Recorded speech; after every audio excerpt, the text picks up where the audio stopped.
법칙은 아닙니다.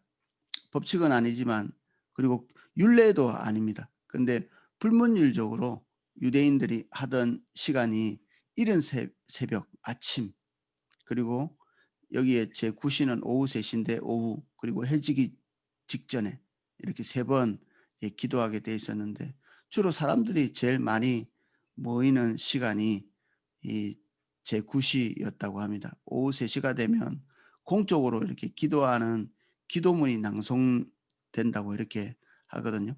그래서 그럴 때 우리도 여주고 목사님 오실 때 낮 예배 때 제일 많이 오잖아요.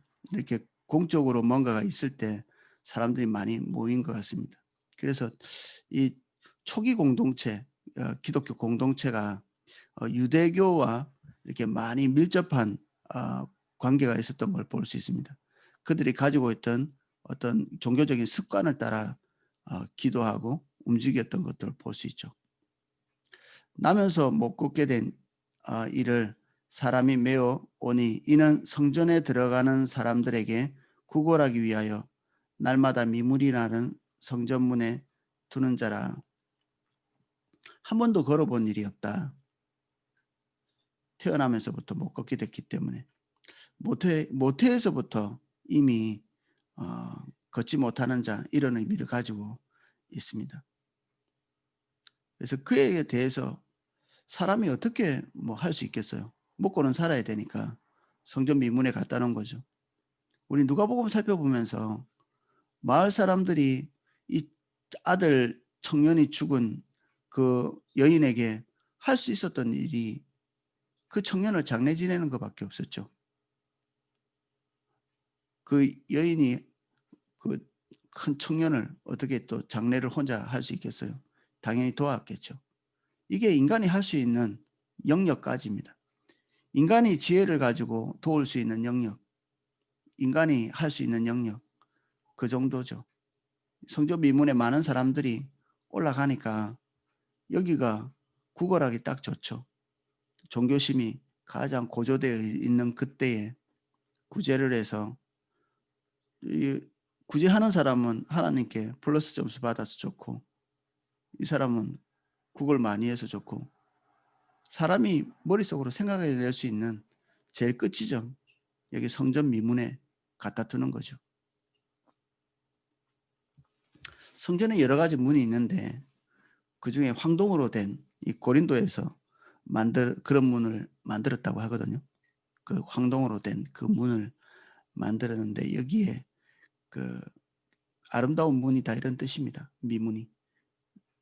굉장히 아름답게 만들어서 그 은으로 장식한 다른 문들도 있었는데 이 황동으로 만든 문이 더 높이 평가하는 요세푸스라는 사람이, 우리가 요세푸스라는 사람을 좀 귀에 담아둘 필요가 있는데, 이 사람은 어 예수님을 믿는 사람은 아닙니다. 유대인 역사가인데 성경에 나와 있는 여러 가지 이렇게 사건들, 이 사건들을 특별히 이 사람이 다루고 있거든요. 불신자의 눈으로 이게 그 당시 유대인들의 모습을 이렇게 다루고 있습니다. 저도 그래서 이게 관심이 가서 이게 요세푸스의 그 역사책을 한 질 사다 놨는데 시간이 없어서 많이 보지는 못했는데, 이 믿지 않는 사람들이 증언하는 그 증언이 이 성경에 나와 있는 사건과 별반 다르지 않은 것을 볼 수 있습니다, 그때 당시로서는. 지금은 이게 많이 덮여져서 믿지 않는 자들이 지식에 기반하지 않고 다 덮고 있지만, 그 당시에는 믿지 않는 사람이나 믿는 사람이나 이 사실에 대해서 그다지 별반 다른 것들이 없었죠. 3 절입니다. 그가 베드로와 요한이 성전에 들어가려 함을 보고 구걸하거늘 베드로가 요한과 더불어 주목하여 이르되 우리를 보라 하니, 그들이 원한 것은 이제 돈이었죠. 한 푼 얻기를 원했고 베드로와 요한이 그를 주목하여 보게 되었습니다. 이때 어떤 영적인 어떤 교유가 있었을 가능성이 있죠. 우리가 성령을 따라서 살다 보면 우리가 그냥 지나가더라도 어 어떤 다른 느낌들을 받을 수 있죠. 성령께서 지금 뭔가를 하신다는 이런 임박한 어떤 조짐들을 이렇게 느낄 수 있습니다.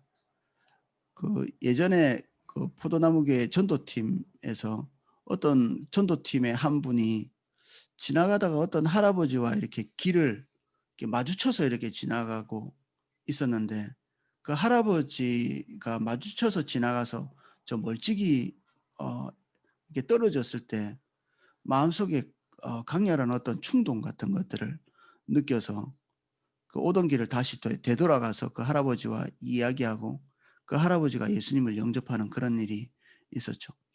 우리 주변에도 이런 일들이 되게 흔하죠.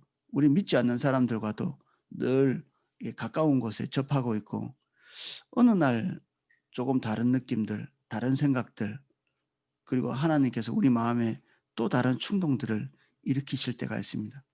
우리가 그럴 때 요거를 놓치면 안 됩니다. 이거는 자연스럽게 흘러가는 때가 아니라 하나님의 특별한 때입니다. 이거 하늘과 땅을 움직이는 중보기도라는 책에 보면 파가라고 이렇게 하죠. 불신자와 하나님이 만날 시간, 우리가 하나님을 만날 시간, 어쩌면 하나님을 만날 뿐 아니라 사단을 만나기도 하죠. 이 시간에 우리가 깨어서 하나님께서 지금 무엇을 하기를 원하시는지를 민감하게 보지 않으면 이것은 그냥 크로노스, 일반적인 시간처럼 스르륵 흘러가 버립니다. 그래서 우리는 일반적인 시간 안에 살고 있지만 하나님의 카이로스, 하나님의 때에 딱 설 수 있는 그런 예민함이 필요합니다. 이렇게 예민하지 않으면, 그리고 주님께 초점이 맞춰져 있지 않으면 주님께서 뭔가를 하시려고 할 때 우리가 술렁술렁 지나가는, 그래서 저도 이렇게 하나님께서 뭔가 하려고 하는 그 부담감을 강렬하게 주셨는데 이것을 행하는 데에는 또 다른 결심과 결단이 필요하기 때문에 그냥 지나가는 때도 많았거든요. 그래서 결정적인 순간을 그냥 흘려보낼 때가 많았습니다. 그 이후로 여러 번 실수를 하면서 제가 이런 실수를 하지 말아야 되겠다고 스스로 다짐하고 생각하면서 지금은 그렇게 어 때를 잘 놓치지는 않거든요. 여러분도 늘 평상시대로 이 베드로와 요한은 성전 미문에 계속 갔을 것이고 항상 거기에서 어 어떤 하나님의 놀라운 것들을 이렇게 경험하지는 못했을 텐데 오늘따라 특별히 이런 어 어떤 특별한 느낌을 받은 거죠. 그래서 오늘이 어제와 다를 바 없지만, 그리고 또 다른 날과 다를 바 없지만 하나님께서 우리에게 어떤 특별한 감정이나 부담감 이런 것들을 주실 때는 절대 그냥 넘어가시면 안 됩니다. 그 실행에 옮기고 마음의 부담이 있는 것들을, 뭐 하나님이 우리에게 말씀하시는 것 중에 그것을 행했다고 치명적인 문제가 일어나고 이런 것들이 아니라면 실행에 옮겨 보는 것이 좋습니다. 치명적인 문제가 있을 것 같다. 그런 것들은 어 두 번, 세 번 분별해 봐야 돼요. 정말 하나님께서 이거 하게 하시는지. 그리고 할 수 있다면 리더들과 상의하시고요. 그리고 오이코스에 상의하시고 이렇게 하면 또 분별할 수 있습니다. 우리는 우리 혼자 다 결정 안 해도 됩니다. 우리가 좀 둔하다 이러면 주님께 어 묻는 여러 절차들을 우리는 이미 배우고 있습니다. 그가 그들에게 무엇을 얻을까 하여 바라보거늘. 이게 세상 사람들이 우리에게 기대하는 것입니다. 세상 사람들이 우리에게 기대하는 것은 우리 안에 있는 예수 그리스도가 아닙니다. 우리에게 뭔가 경제적인 유익, 관계적인 유익, 눈에 보이는, 그들이 다른 사람들에게 기대하는 것만큼의 기대를 우리에게 하고 있을 수도 있습니다. 근데 우리가 그들이 기대하는 것에 반응을 해야 되나요? 아닙니다. 주님께서 지금 나에게 그들에게 공급하려고 하시는 것들을 공급해야 되고, 하나님께서 반응하기를 원하시는 그 영역을 우리가 반응해야 되는 거죠. 그래서 우리는 표면적인 것들을 어 그 관계 안에서 이렇게 하려고 할 때가 있습니다. 우리에게 다가오는 사람의 필요를 그의 입술에서만 들으면 안 되고요. 우리가 영적인 통찰력을 가지고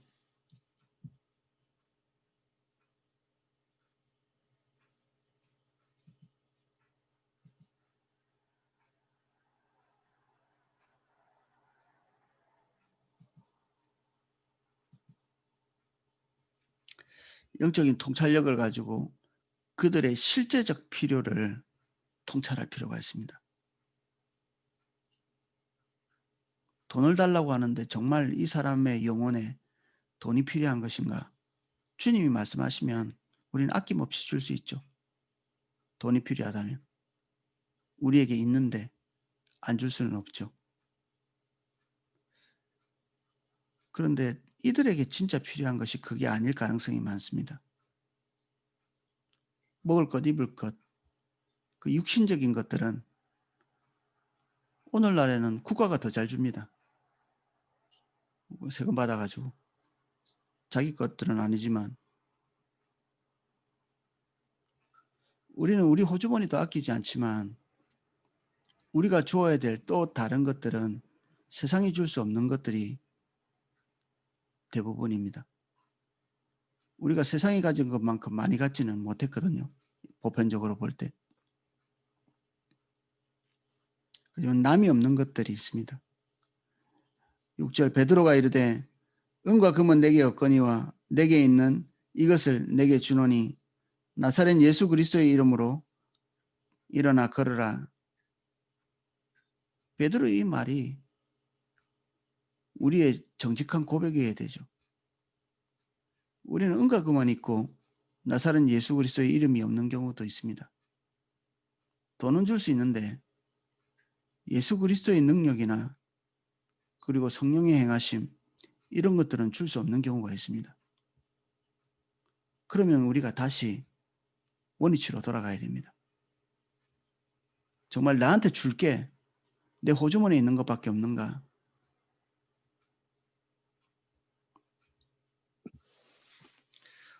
오른손을 잡아 일으키니 발과 발목이 곧 힘을 얻고 뛰어 서서 걸으며 그들과 함께 성전으로 들어가면서 걷기도 하고 뛰기도 하며 하나님을 찬송하니 모든 백성이 그 걷는 것과 하나님을 찬송함을 보고 그가 본래 성전 미문에 앉아 구걸하던 사람인 줄 알고 그에게 일어난 일로 인하여 심히 놀랍게 여기며 놀라니라.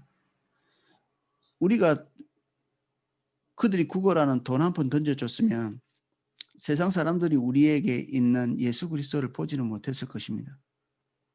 그런데 베드로가 그리고 요한이 그들 호주머니에 있는 돈이 아니라 그들 안에 있는 예수 그리스도의 권능을 그들에게 나누었을 때 하나님의 일이 노골적으로 드러났죠. 오늘날에는 육신적인 그 안전뱅이는 잘 없다고 볼 수 있습니다. 혹시 있다 할지라도 병원 가면 고칠 수 있죠. 근데 오늘날은 유독 사람의 존재를 내려앉혀 놓고 주저앉히는 것이 내적인 데 많습니다. 멀쩡한 사람인데 뭔가 이렇게 해보지 못하고 공포감, 우울감, 그것에 이렇게 이렇게 쓰러져 있는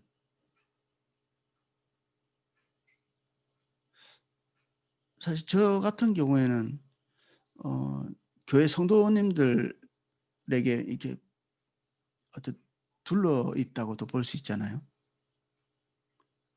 그러니까 세상과 바로 이렇게 접해 있지 않은 거죠. 제가 성직자이기 때문에. 근데 믿지 않는 사람들과 직접적으로 만나고 있는 우리 성도님들은 저보다 훨씬 더 많이 보실 것 같아요. 저는 특별히 성도님들과 관계에 있는 가족들이나 연관된 사람들이 아니면 만날 기회가 많이 없거든요. 근데 여러분들 주위에는 저보다 훨씬 더 많이 이렇게 주저앉아 있는 분들을 만날 수 있습니다. 근데 놀랍게도 그들이 필요한 것들이 우리 안에 있습니다. 우리의 능력과 개인의 경건 이런 것들을 통해 가지고 뭔가를 하려고 하면 이런 일을 접할 때마다 엄청나게 부담이 됩니다. 아이고 금방 생각이 나요. 내가 기도 안 하고 큐티 안 하고 그리고 기도 시간에 빠지고 뭐 이런 것들이 생각난다니까요. 근데 뒤에 내일 살펴보겠지만 이런 예수 그리스도의 어 기적, 이적 같은 것들이 우리의 경건에 기대어서 일어난 일이 아닌 것을 볼 수 있습니다. 그래도 기본적인 경건은 쌓아야 되지 않나요? 아니요. 그런 거 전혀 필요 없습니다. 왜냐하면 이 기적을 일으킨 것이 예수 그리스도의 십자가의 공로죠. 인간이 가지고 있는 모든 질고의 근원은 죄고요. 이 죄의 문제를 해결하신 것이 예수 그리스도의 십자가의 공로입니다. 이미 그것은 일어난 사건입니다. 이미 존재합니다, 지금. 우리는 뭘 하느냐? 그것을 들고 와서 그 은혜와 능력을 나누기만 하면 됩니다. 우리가 나누는 자지 우리가 뭔가를 만들어내는 자는 아닙니다.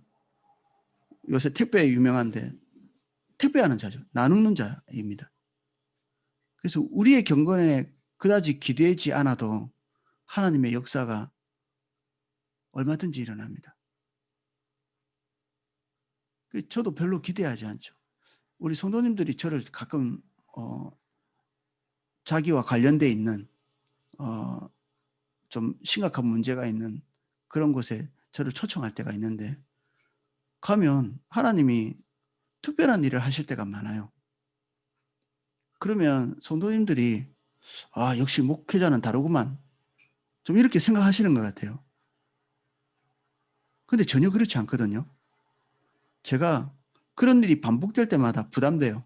왜냐하면 그런 일이 일어나면 사람들이 더 많이 기대하고 더 많이 요청하고 이렇게 하잖아요. 어떨 때는 주님께 안 기대고 목회자에게 기대해가지고 이게 무슨 만병통치약처럼 이렇게 도구화시키는 경우가 있거든요. 자기가 부담스러운 일을 이렇게 대신해주는 어떤 존재로서. 그래서 제가 약간 이제 부담감을 가지고 있죠. 한 면에서는. 근데 며칠 전에 어떤 분을 이렇게 기도 사역해 드리면서 이런 기도 사역을 하게 됐습니다. 비밀을 보장해 주마. 비밀을 보장해 주마. 이게 무슨 의미였냐면 우리 성도님이 하나님의 일을 적극적으로 열심히 하려고 하는 분이신데 주님의 인도를 따라가는 가려고 하시는 분인데 하나님께서 그런 분과 함께 하실 거 아니겠어요? 주님이 말씀하시고 지혜를 주시고 또 하나님께서 행하시기를 원하시는 소중한 일들이 일어나고 있는 거죠. 그러니까 사람들이 한 번, 두 번 더 많이 기대하는 거죠. 그 열매들이 있으니까. 그럴 때 우리가 그리스도인으로서 느끼기 쉬운 것은 이거 어쩌다가 일어난 일인데 우리는 스스로 그렇게 생각하죠. 우리는 어쩌다가 일어난 일. 주님이 한 번 돕고 두 번 돕고 이렇게 해도 어쩌다 있는 일이지 또 일어날까? 그런 부담감이죠. 그리고 그들이 기대한 것을 충분히 채우지 못할까 부담되기도 하겠죠. 어느 날 하나님이 안 도와주시면 어떻게 하지? 이런 생각이 들 수도 있습니다. 그때 기도 사역하면서 비밀을 보장해 주마 이것은 이런 의미입니다. 그리스도인으로서 그냥 벌거벗겨진 한 인간으로서 내동댕이 치지 않겠다는 얘기입니다. 하나님의 권능이 꼭 필요할 때 나타날 때 우리를 내동댕이 치지 않겠다는 얘기죠. 그래서 하나님의 역사를 경험하려면 부담스러운 자리에 계셔야 돼요. 홀홀 그냥 아무 짐도 없이 가볍게 그렇게 사시면 하나님의 권능도 가볍게 사라져 버립니다. 하나님의 무거운 짐을 져야 되는 그곳에 있을 때 하나님의 역사도 무겁게 임하십니다. 부담 있는 자리에서 벗어나려고 하면 안 되고 부담 있는 자리를 책임감을 가지고 거기 서 있어야 됩니다. 하나님의 역사는 항상 우리에게 큰 부담감과 막중한 근심 이것과 함께 도래하기 때문에 그렇습니다. 우리가 어디에 있든지 간에 그것이 우리에게 스트레스를 줍니다. 스트레스 없이 살고 싶어. 그러면 이제는 내가 나의 스트레스가 됩니다.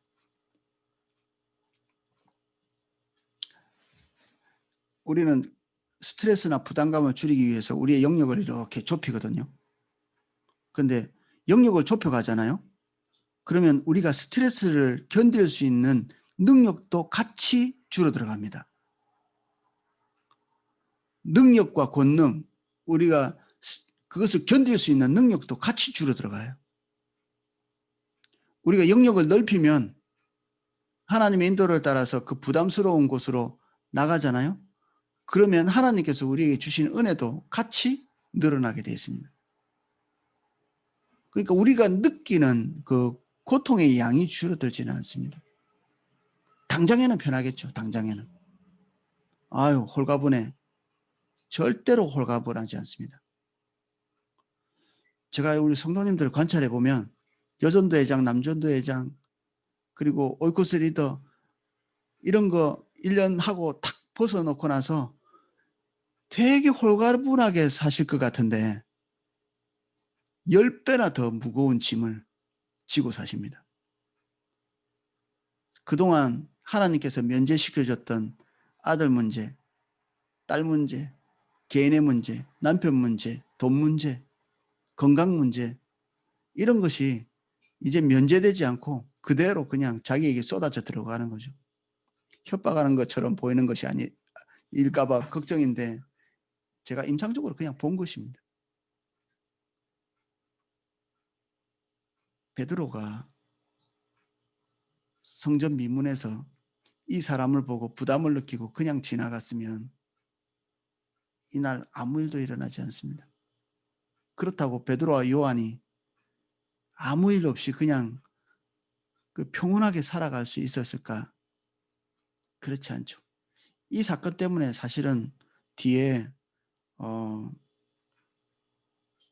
관리들에게 잡혀가는 그런 일들도 생기거든요. 이것이 발단돼 가지고 좋지 않은 일이 생길 수 있겠죠. 때로는 부담스러운 일이 가중될 수 있습니다.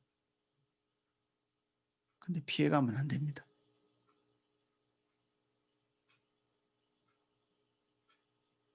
영원히 주님을 버리고 사시지 않을 거라면 우리에게 있는 부담감을 굳이 지고 가시는 것이 좋습니다. 그 과정 가운데서 우리는 하나님의 권능을 경험하게 되고 능력을 경험하게 되고 우리는 더 강한 자로 그리고 하나님의 능력을 힘입은 자로 이렇게 패턴이 됩니다. 그것이. 기적이 루틴이 되는 사람, 패턴이 되는 사람 이런 사람이 그리스도인이죠. 아주 상식적인 삶을 살아가는데 그의 삶 안에 빈번하게 툭툭 벌어지는 기적적인 역사, 내추럴한 삶 또는 슈퍼 내추럴한 삶이 이게 뒤엉켜서 도대체 구분을 할 수가 없는 그런 종류의 삶을 여러분들이 사시기를 예수 그리스도 이름으로 축복합니다. 저도 그렇게 살려고 하고요. 주님께서 우리를 부르시는 날까지는 우리는 계속 이런 부담을 지고 가게 돼 있고 사람들이 우리에게 특별한 요구들을 계속적으로 하게 될 것입니다. 때로는 교회가 그런 것들을 요구하게 될 것이고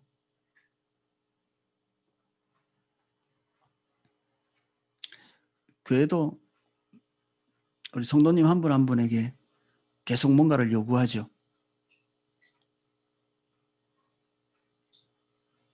요구한다는 것은 교회가 살아있다는 뜻입니다. 죽은 교회는 아무것도 요구하지 않습니다. 그 옛날에 큐티 할 때 그 큐티 옆에 그 옛날에 생명의 삶이라고 있었는데 지금도 아마 있을 겁니다. 제가 거기에 있는 예화를 참 좋아해서 많이 읽고 그랬는데 어떤 아이 때문에 부담이 많은 어떤 부모에 대해서 옆에 있던 사람이 이렇게 조언을 이렇게 하는데, 아이 때문에 고민할 수 있어서 좋으시겠어요. 자기는 아이가 죽은 거예요. 죽은 아이가 고민을 끼치지는 않죠. 포도나무 교회가 죽은 교회면 여러분들에게 아무것도 요구 안 할 겁니다. 여러분들 부담 없게 해줄 거고, 마음에 부담되는 이런 일들을 요청하지도 않을 건데, 하나님께서 우리에게 요청하시는 것을 따라서 가다 보니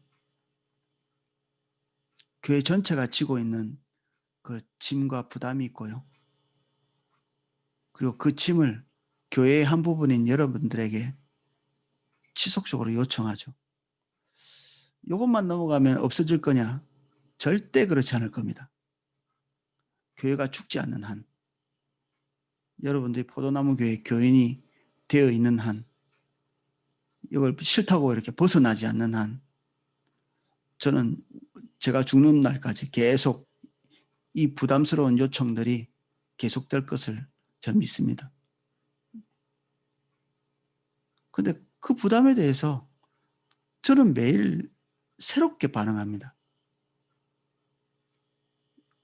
새롭게. 하나님 앞에 새로 들고 나가서 어떻게 반응해야 될지 새롭게 묻고 그때그때마다 새롭게 반응합니다.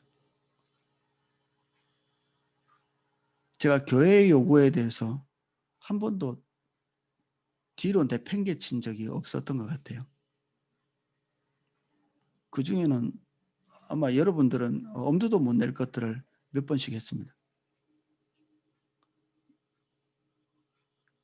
그것을 그냥 삶의 패턴으로 받아들이는 것입니다. 삶의 패턴으로. 한 차례 쉬모업하고 내딛는 걸음이 아니라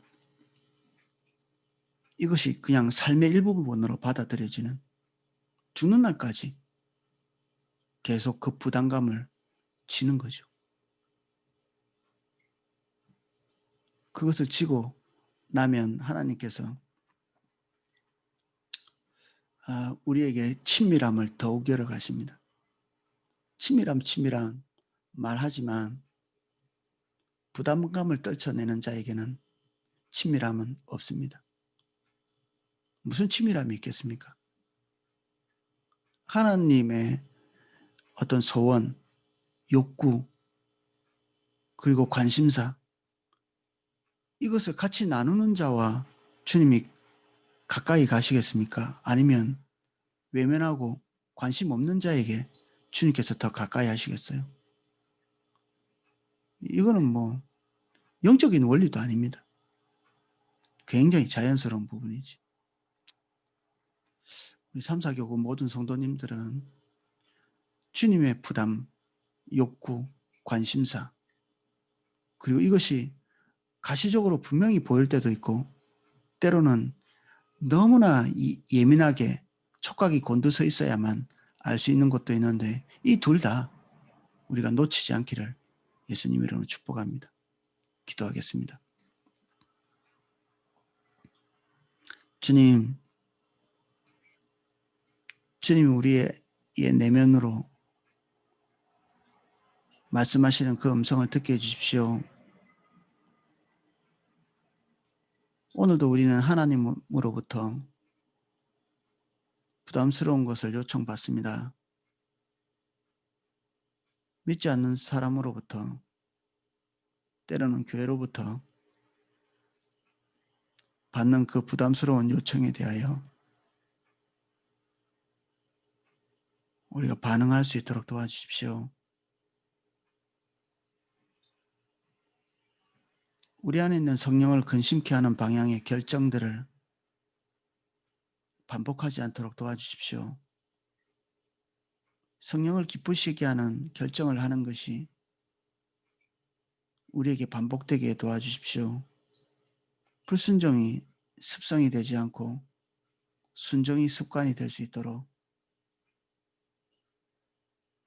그래서 우리 삶에 일어나는 이적과 기사, 하나님의 권능의 뒷받침이 자연스러운 삶이 될 수 있도록 은혜를 주십시오. 너무나 자연스럽기 때문에 하나님의 역사가 우리를 덧되게 하지 않도록, 초월적인 삶이 우리에게 특별한 일이 되어 흥분되지도 않도록 우린 다시 일상으로 돌아가며 그것이 자연스럽게 인간된 삶을 살고, 또 그 안에서 초월적인 일이 계속해서 벌어지는 내추럴과 슈퍼 내추럴이 자연스럽게 우리의 삶에 공존하게 되기를 원합니다. 오늘 우리는 성경을 통해서 이 기적적인 역사를 봅니다. 오늘도 이 일의 주도권을 가지고 계셨던 성령께서 우리에게 말씀하실 때 우리도 반응할 수 있도록 도와주십시오.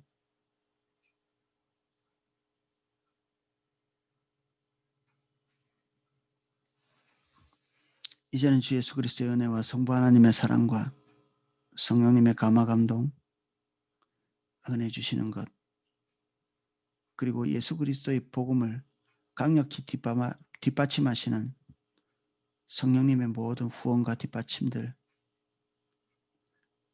그 모든 것이 이제 하나님의 모든 부담감을 떨치기를 원하지 아니하고 오히려 지기를 원하고,